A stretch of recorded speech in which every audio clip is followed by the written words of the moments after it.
Real estate is not for the weak. I will tell you that it's definitely not for the weak. It's not for the people who don't have money, who don't have determination, who don't have persistence, who don't have people skills, people who don't have the the ability to deal with disappointment, loss, struggle, and a lot of things. When you're building from the ground up, you don't have room for mistakes. You have to, every dollar has to count.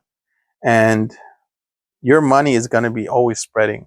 And if you're a person who supports people, if you're a person who wants peace more than war, you're going to have to go out there and find a way to budget this thing to grow. And people don't really realize in the short term, real estate is not going to grow how you want. If you get some great deals, I understand, but the cash flow is what you need to get out of that lifestyle of hunting every month for a check, getting out of your current position, current job.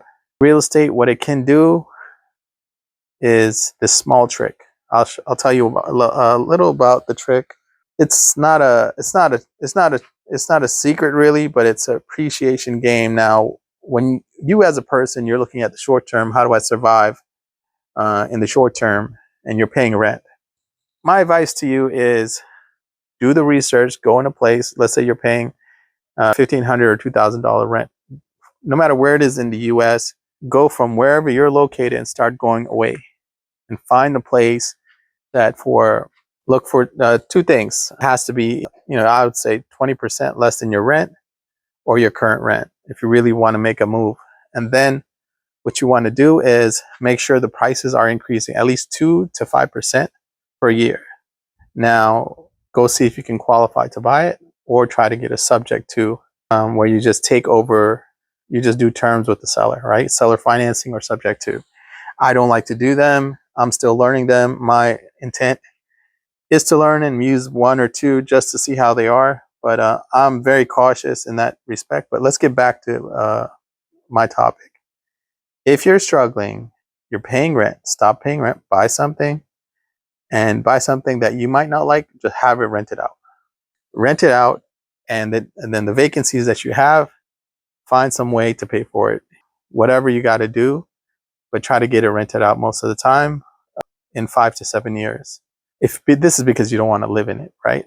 Even if you want to live in it, make sure there's a basement, struggle, suffer, rent out stuff 5 to 7 years.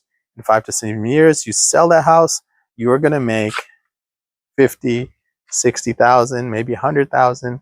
But what you've done is a couple of things. Number one, you've replaced your rent for owning property that appreciates. Get things that appreciate. And in 5 to 7 years, you've been able to hold on to this property long enough to sell it. Now you got 50 to 100,000 to play with. It's not a great idea. It's not a get rich scheme. But if you're conservative, you're cautious, you got kids, you got bills, and opportunity is not looking your way, this is something that you can manage. A house. Learn to fix a couple of things. Buy something small that appreciates. Do some market research. And 8 out of 10 times you're going to come on the right side of things.